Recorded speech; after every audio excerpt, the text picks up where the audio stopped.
Welcome to the Experimental Aircraft Channel podcast and video podcast series, where we talk with our guests about experimental, light sport, and ultralight aviation.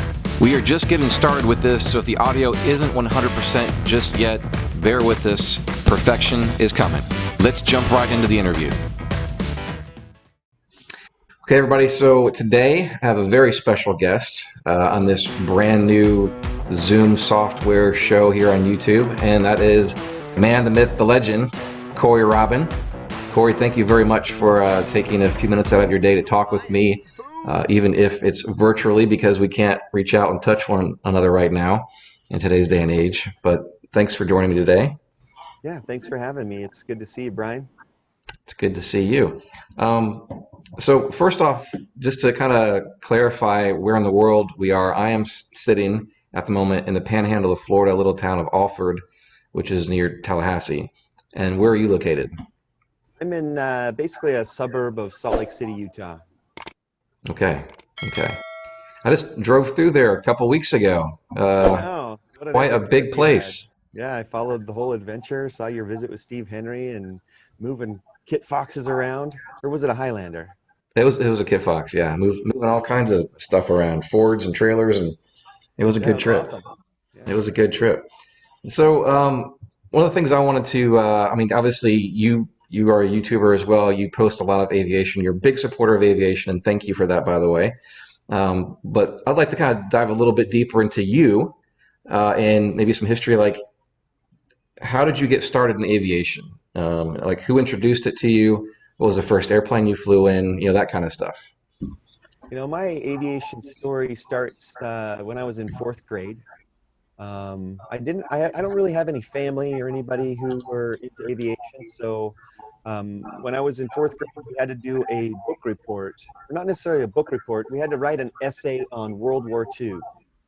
And so I, have this Encyclopedia Britannica collection at home as a little kid. And I started flipping through World War II, and I saw a picture of a P-51 Mustang. And I kind of gravitated towards that. And I said, well, what does that have to do with war? This is a cool airplane. And I read the caption, P-51 Mustang. So I grabbed the P section, couldn't find anything. I found it under North American, who's the manufacturer of the P-51. And it told the whole story about how the War Department needed a longer range escort fighter because the B-17s were getting hammered in the European theater. And so they needed longer range, they needed more speed to compete with the Focke-Wulf FW-190. And so in basically right around a 3-month time period, just a little over 3 months from the time the War Department placed the order till the time that they were flying the prototype, it was about 3 months. And I just was like, wow, 3 months. That's my summer break. That is so fast. So you were going to build a Mustang over your summer break? No, that is how fast they did it. And so it was just amazing. So I wrote a little, as a kid, pretty much just read the Encyclopedia Britannica and parrot it out. And so it was like a really couple of paragraphs is all I wrote. But ever since that time where I learned about the P-51 Mustang, I was just a huge fan of warbirds, and especially the P-51. And I just fell in love with aviation in general and anything to do with airplanes. I started doodling airplanes. I started making model airplanes. When I was, I think I was 10 or 11 years old, I made my first radio controlled airplanes, and I was really flying a real airplane, and I thought that was the coolest thing in the world. Yeah. So, and then I kind of stumbled on, you could get your pilot's license at 17 years old, but you could solo at 16. And so as soon as I was able, I think it was 15 and a half, I went and got a job at a grocery store, bagging groceries at it's called Reams. That's the name of the grocery store. And I bagged a lot of groceries. And I went to the local flight school, talked to an instructor, and I said, when can you start getting lessons? He said, well, you can get lessons at any age. You just can't solo till you're 16. And I'm like, I can solo? Start now? Because I was still 15. Right. So every single little paycheck I got, and believe me, back then, this is when a paycheck was like $150. Right. And that was minimum wage. Minimum wage was $4.25 or something. It was a long time ago. $3.85. If I Oh, you worked hard for those bag and groceries there. Heck yeah, man. So I remember. Actually, we kind of have a similar background with that because when I was a little bit older, not 10, I think maybe 14 or something, I started out with remote control too. And the first one I built went out to the field and had one of the guys out there that experienced, help me take it up. And then he handed me off to somebody else. Well, that second guy crashed my airplane. So the next time I'm like, I'm not gonna let anybody crash my airplane. So then I crashed it. If somebody's gonna do it, it's gonna be me. Exactly, exactly. Yeah, Awesome. but I bag groceries that we have Publix over here. I don't think you have Publix out west, but yeah, when I was 15, before I even had a license, I was bagging groceries trying to save money for aviation. So cool. Oh, that's awesome. Yeah. So anyway, long story short, he had a decathlon and a Citabria, and I started taking lessons. Every single paycheck, I'd go and give it to him, and I think he charged me $35 an hour for both instruction and airplane. Wow, that's incredible. Crazy. Mine was like $45 an hour wet plus 25 for the instructor back then, which is late 90s. Yeah. He was an old World War II pilot, and I was his only student. We just kind of became friends, and his name was Wild Bill Hensaker. Cool. So he's kind of who introduced it to you then? Yeah, well, full size. Yeah, he had a T6 in his hangar, and a couple of other airplanes. Just an amazing, amazing guy. He's So long. what was your first aircraft and that was your first experience back then? What was your first aircraft? I assume this is not the first one you've ever owned. The No, Ghost. no. The first aircraft I ever owned Yeah. was 7318 Juliet. It was a Cherokee 140. Okay. Yeah, it was a great airplane. And then I had a 182, and then I kind of went through a period of time where I was starting a business and money was tight. So I went through a long period where I didn't own an airplane. And man, I was a wet dog. Having to go back to renting airplanes and paying, 172 was like 100 and something dollars an hour, like $120 an hour to rent a 172 wet. And Yeah. it was just so painful. And so I kind of feel for everybody that goes through the whole rental process. Definitely owning is the way to go for sure, Sure. especially when you can do an experimental airplane. Yeah, I remember, when I got my license, I was flying pretty heavily the first several years because I was going to do it as a profession. I wanted to be a corporate pilot, like flying Hawkers and stuff like that around. Decided not to do that, unfortunately. But when I was flying a lot, I remember I had a friend of mine that hadn't flown in like 25 years. His airplane sat out in the ramp so long that it actually corroded, was unflyable, was unairworthy. And I just couldn't get through my mind. How could you walk away from aviation for that long and not fly? Here I am today, 20 years later, and the same thing has happened to me, except I'm more in the builder phase because I want to be able to own my own aircraft and do the maintenance on it. So that's why I went experimental. But it does and it can happen to everybody. If you are finding value in this video, hit the like button, and it's really important that you subscribe as it helps me get sponsors like Airworks, Aero Adventure, Wingbug, Grip Block Ties, Edge Performance, and new this month, Kit Plane Parts. And right now, Grip Block Ties has a promo for USA customers to get free shipping. Just use the code EXPERIMENTAL. Find all of these links in the description below. Let's jump back in. And it's an incremental steps kind of thing.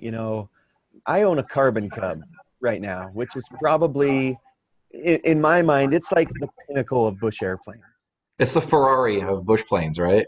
Right. Well, like I could probably own two Ferraris. Yeah. I'm not a car guy, but I think you can get a Ferrari for 100 grand. You'd be going to the end of that runway and expecting something and nothing would happen. But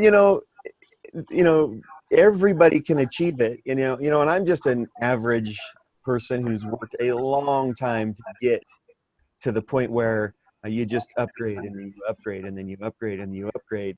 And I just reinvested my resources back into aviation. And the nice thing about buying an aircraft is it's not like buying a car and you drive it off the lot and all of a sudden you lose 30% of the value if you bought a new one. Or Sure. if you bought a used one, it still depreciates.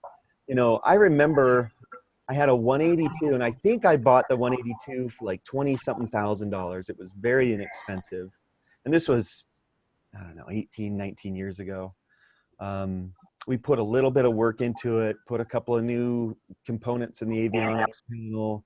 Um, I think we actually even put a different wing on it because there was just some corrosion or something in one of the wings. So we put a different wing on, but very little work. I think we maybe put a few $1,000s into it. And a few years later, we sold it for more than we purchased it for. And so the only expense we really had was insurance and gas money. And so if you could quantify, we didn't have a hangar. We left it outside. I think we were paying $12 a month for a tie down, which I thought was too much. I'd rather put $12 a month in gas in the airplane than pay for a tie down, but you have to. But it can be very affordable. And so that money when I sold that airplane, I bought a little bit more expensive airplane. So over the years, the last 20, 25 years, I've just moved the needle closer and closer to my perfect airplane. And honestly, I don't know how I can get any further right now.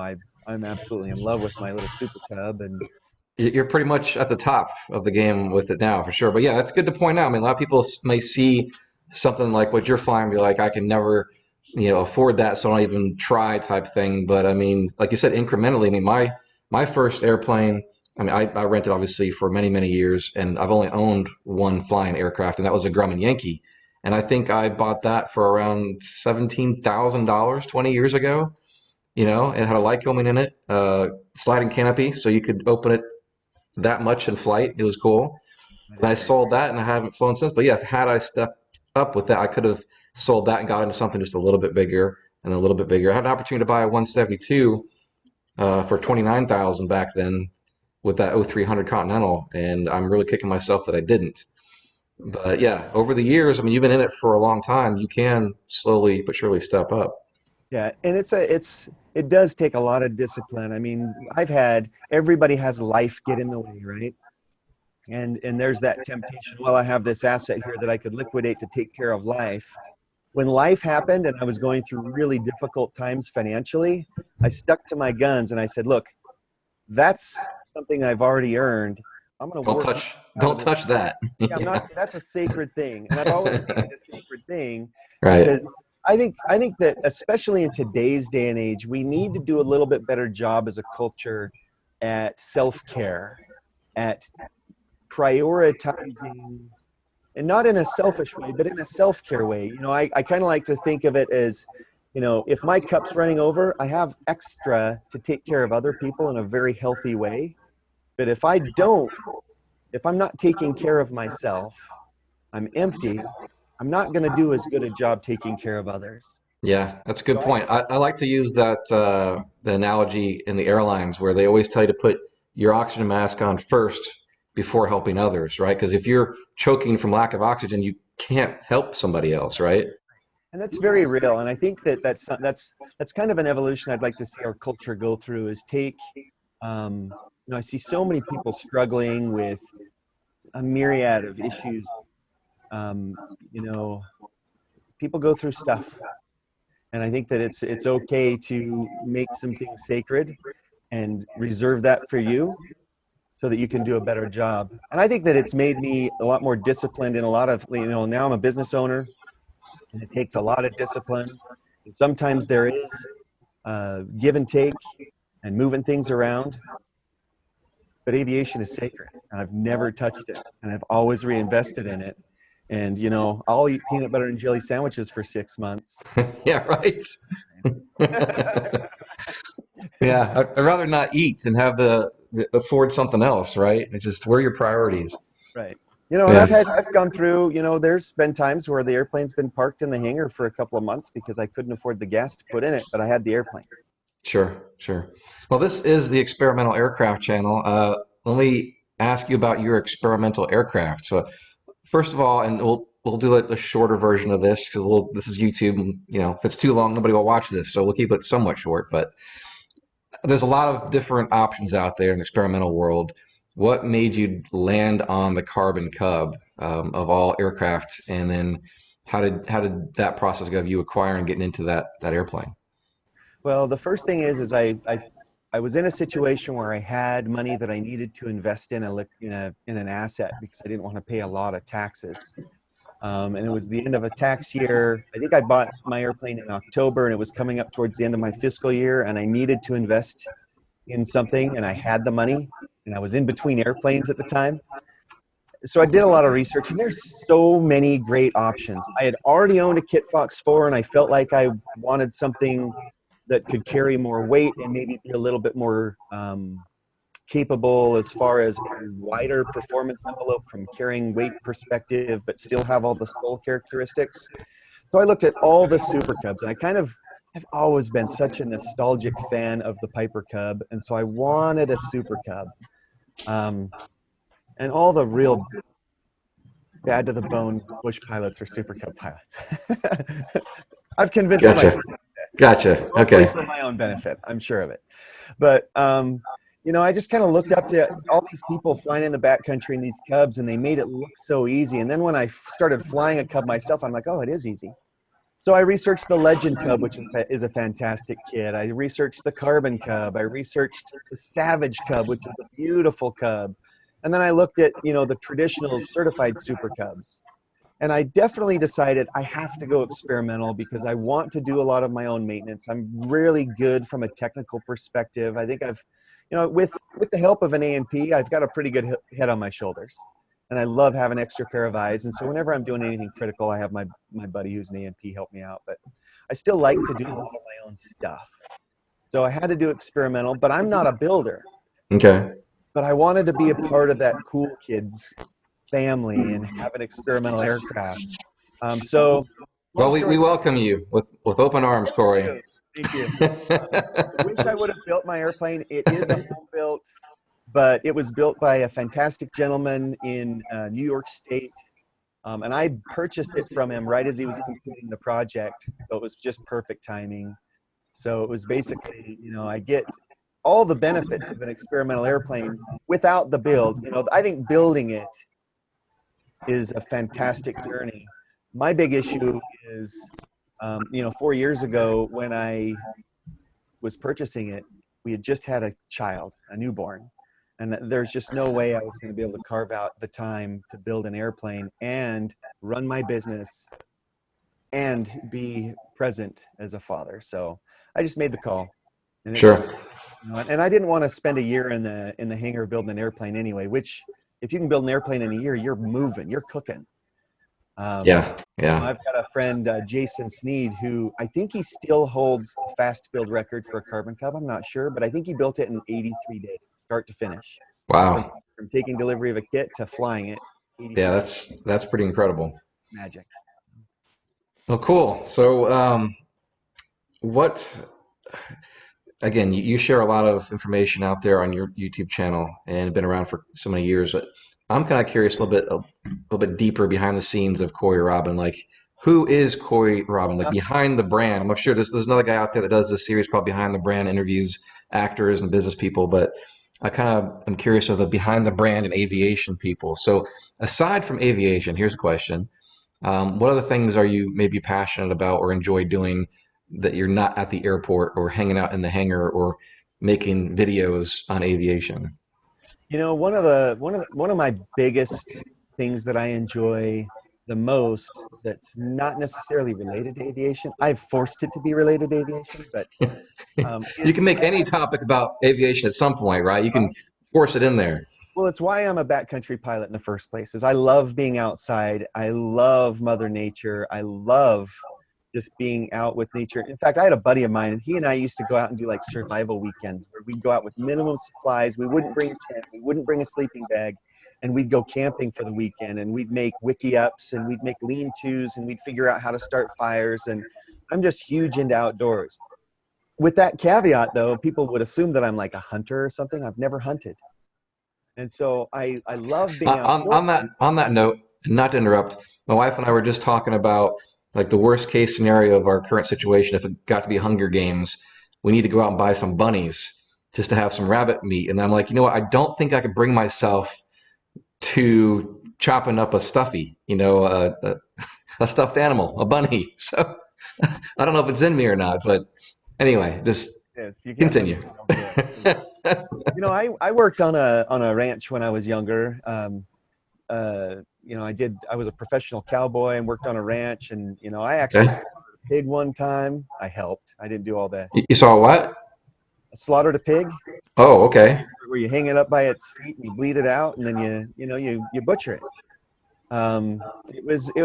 It's a humbling experience to know where things come from. So I highly recommend it.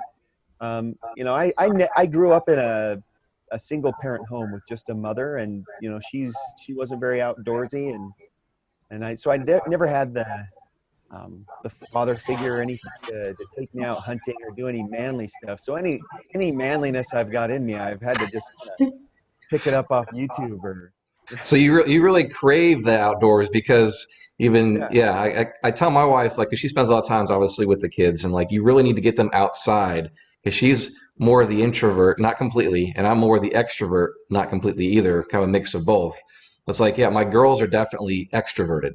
Like they, as soon as I'm heading towards the door, my middle child is putting her shoes on. Outside, outside, go to town, and Yeah. she's 2.5 years old. So yeah, you're probably just absolutely craving that, right? And you're getting it now, which is Yeah. amazing. Yeah, I have a very strong desire of a lot of people call it a wanderlust. I love to explore and experience new things. So whether it be in a rural environment where I'm out with nature, or I can be in a city and I can be exploring a city. Like I love to experience new things. I love culture.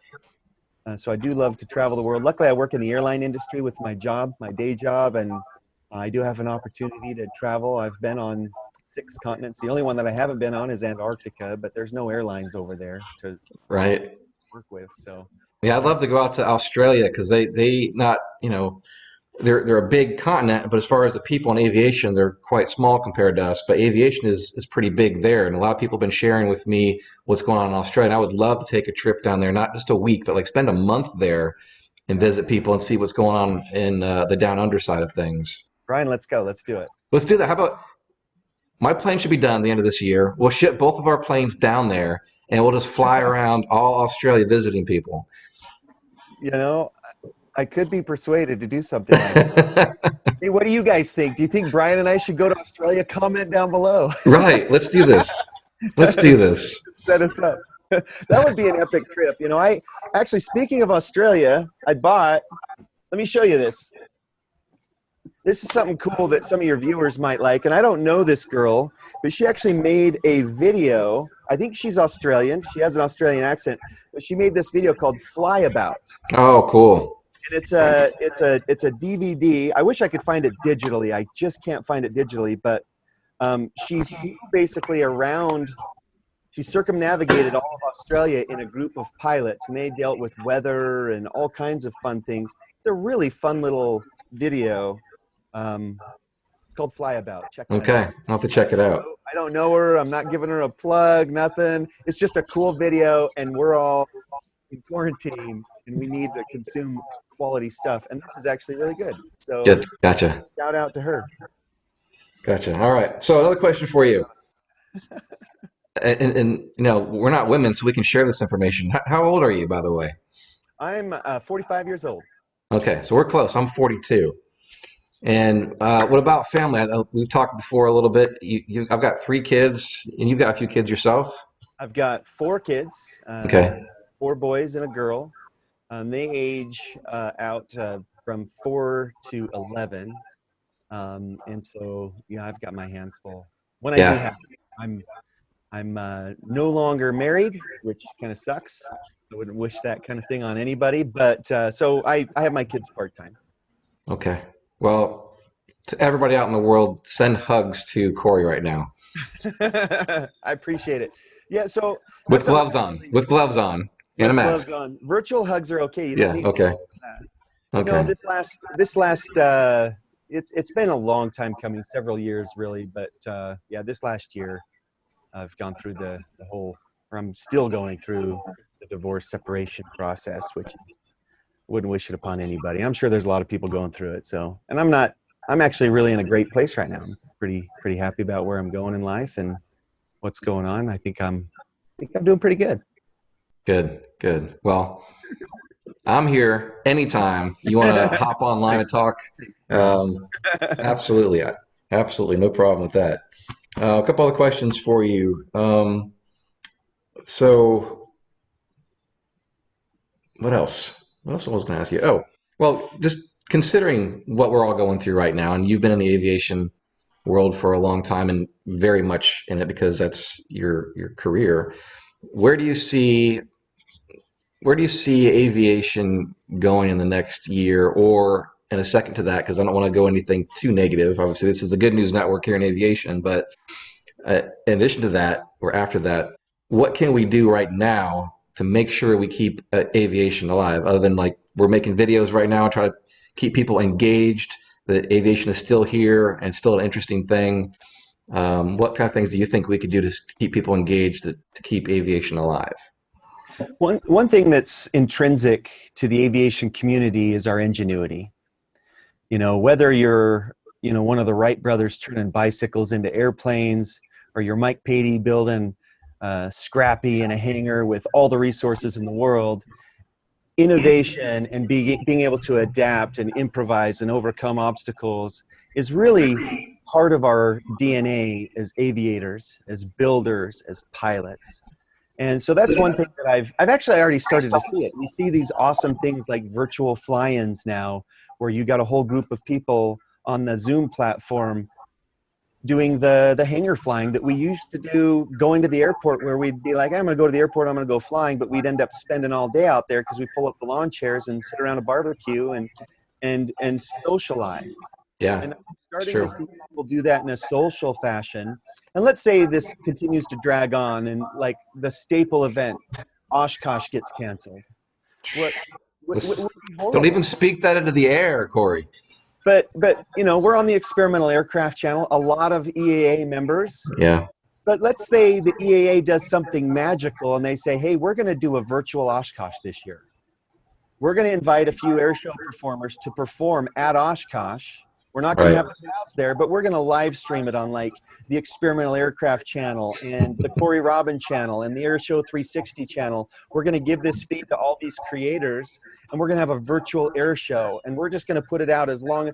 I mean, I'm not saying that AA is going to do something like that, but it's that type of ingenuity, that type of spirit, and bringing that feeling, that spirit of aviation together is what I really would love to see throughout this, if it continues. Now let's say we're able to nip this thing in the bud and get back to business. I think aviation is going to be one of the first things to pick right up and recover very quickly, just because that's just who we are as a people. You look at what it takes, the Kit Fox that you're building. You look at John at Kit Fox and his background and his history and the richness and what he brings to the table as a human being, that human element that marries it to aviation, that's magic. And that's what makes us rebound so quickly and and captivates us all, that wonder, that feeling, that spirit of aviation. It's part of our DNA as a culture.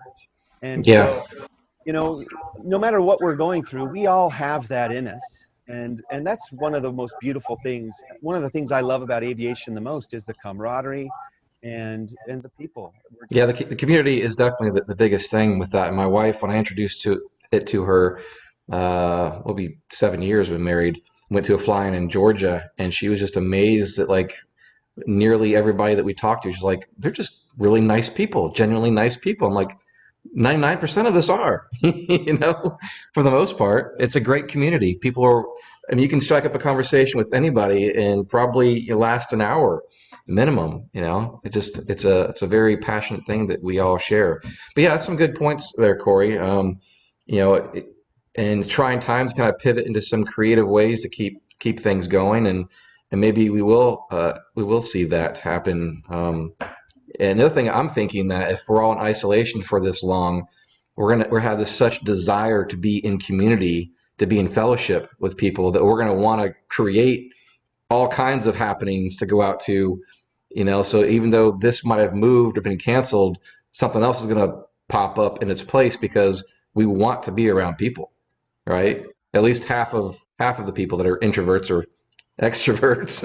well, and I think that there's a certain amount of intelligence that goes along with it. I don't, unless there's some sort of a cure inoculation. I'm not a medical professional, but unless we come up with some sort of medical solution for this, we have to handle it with social isolation.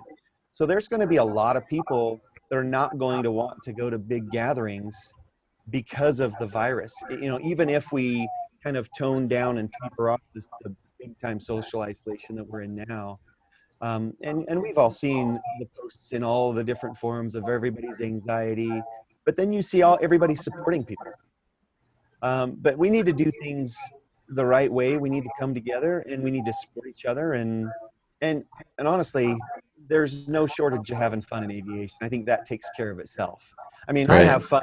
You know, one of the things I really enjoyed recently, one of your project you just did is covering the STOL competition in Texas, the Lone Star STOL. That Yeah. was a video series, and I think you still are putting out content of different airplanes and different things. That was magic to me because I really wanted to be there. Yeah. Here's Brian bringing it to me. So thank you. I really appreciated the effort that you put into that, and I know you know, it allowed me to attend the event even though I wasn't actually able to be there physically. So I appreciate that. Well, thank you. I appreciate your support very much so. Yeah. Yeah, that was a good time. I was able to stop off at another place on the way home, which was Legend Aircraft, which I just did a video on recently as well. There's one more coming up on a builder assist this weekend.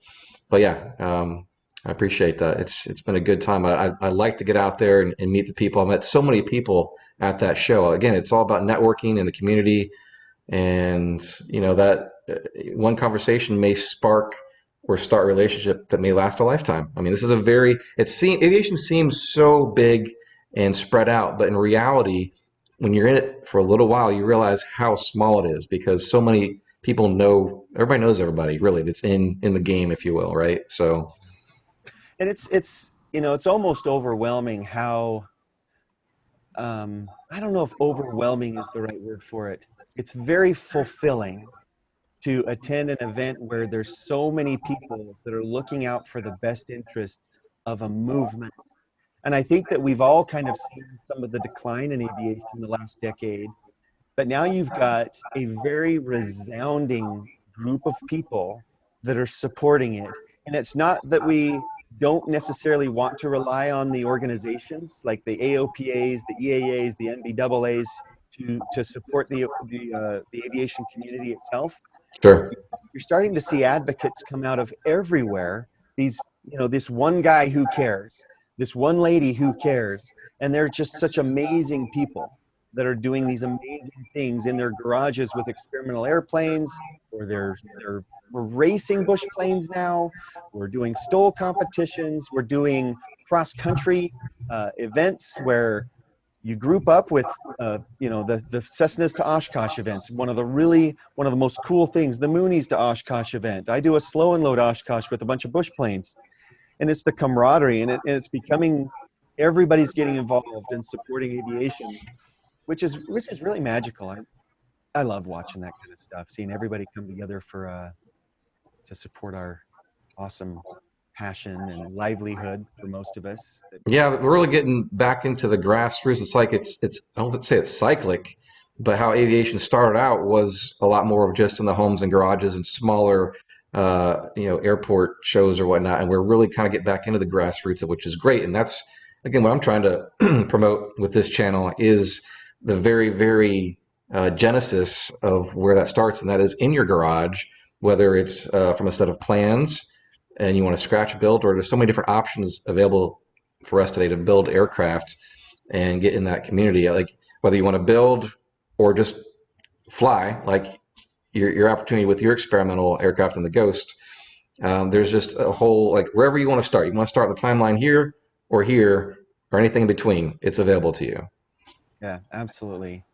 And that's really where a lot of the magic happens. It happens with the people.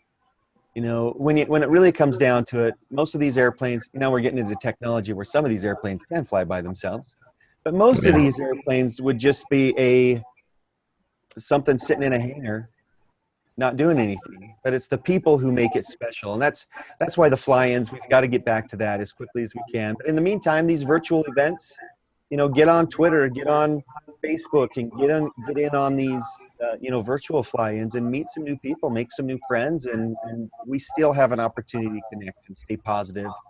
And for the most part, if you still have access to an airplane, you can still go flying. I think some of us can still do that, hopefully. Right, right. Depending on which state you are and which governor you have or something like that. Yeah. Right. Yeah. Well, Cory, thank you very much for spending about 30, 40 minutes with me today, and talking about aviation, a little bit about yourself. I really appreciate your time. Time is another hot commodity these days with having a business, having a family, and just staying healthy. So I appreciate it. Yeah, you too. I appreciate everything you're doing, and we'll keep fighting the good fight, brother. Okay. All right. Thanks, Cory. And everybody watching, remember to subscribe to Cory's YouTube channel and this channel for more entertaining, educational, fun stuff in aviation. Thanks for watching. Thank you for joining us here on the Experimental Aircraft channel for the video podcast and/or podcast. These episodes will be available on YouTube as well as all the popular podcast platforms. Thanks for watching or listening. We'll catch you next time.